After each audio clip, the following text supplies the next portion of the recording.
Well, I know, Sarah, your story is also about helping students learn, but just through Yeah. a different perspective. What do you have for us? Like I said, lots of teachers and parents are thinking about this and looking to fight this dreaded summer slide, as summer learning loss has come to be known.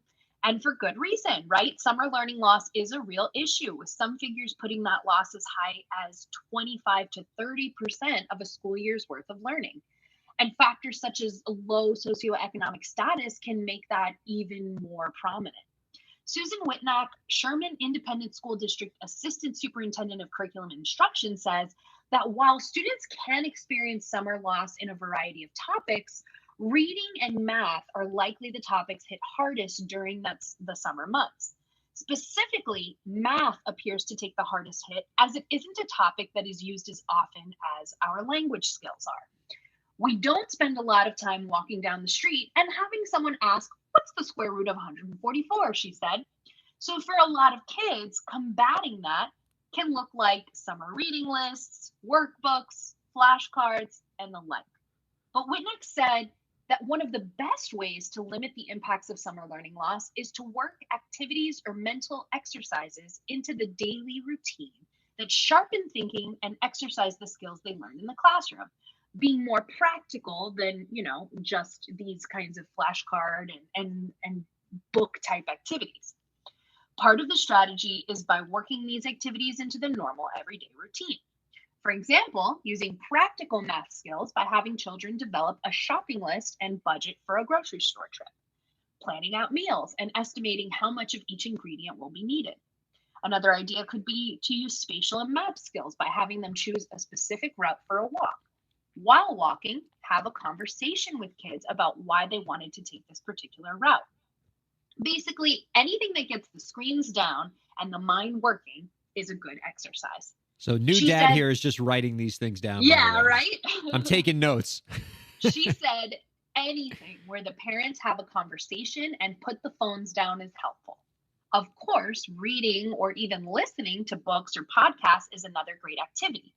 Even better is when it's paired with a conversation and used to foster some thinking outside of yes or no questions. Reading aloud is another great activity. Again, best when paired with conversations about what is being read. So talking, thinking, getting some kind of dialogue going about what's going on is a great way to keep the brain, get those cobwebs out of the brain and really get them critically thinking, I think, is a really important part, and practical applications of the skills they've developed throughout the school year. Man, that's fantastic insight. And we talked about this a few months ago when we had a story about Yearround School, and I brought up the hypothetical of if space aliens landed on this planet and had no knowledge of our history or traditions or the way we have done things, and we asked those aliens to build a school system for us. One, it would probably have a lot more free play in it, but putting that aside, it would probably be a year-round model. They would have no reason to think, oh, let's have this 3-month block where we're not having students in school and not having them engaged in any active learning unless the parents are taking the initiative and helping those students learn, because otherwise they're going to have gaps, and by the time they come back, teachers are going to have to spend the first few weeks catching their students up on learning they've lost. So that being said, I commend these sort of efforts to demonstrate the role that parents can play to reduce that learning loss, to keep students actively engaged. I love the idea of not just reading to your kid, which I think is pretty tried and true advice that we've been telling parents forever, but to read to your kids with context. Give them a little bit of discussion before you read and a little bit after so the students can have some context to what they've read. It helps kind of keep their mental muscles flowing. I love the idea of sort of doing impromptu math exercises throughout the day. I feel like a grocery store would be a great setting for all of that to happen. But great insight and a great way for parents to be able to just keep that learning reinforced just through the day-to-day life of raising a kid.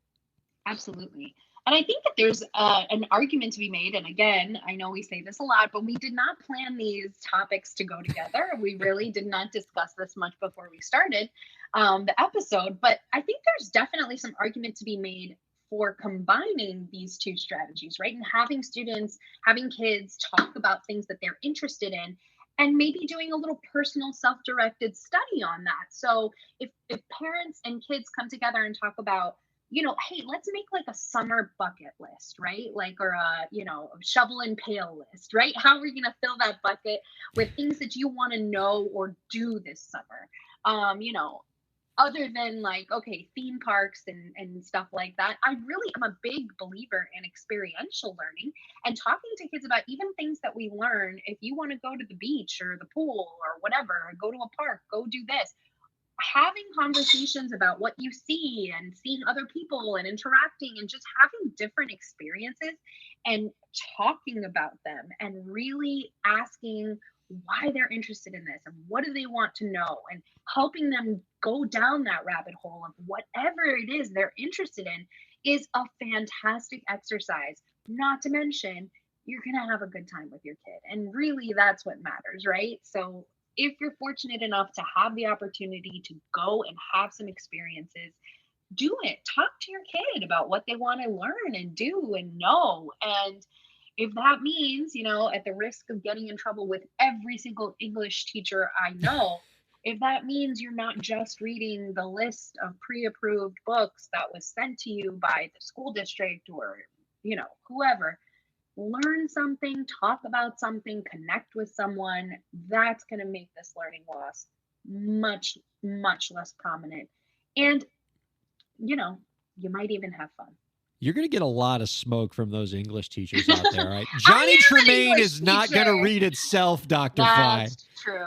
Yeah, speaking as an English teacher, I definitely think that there's some great things to be had. But I know that there's that meme that goes around at the end of every school year.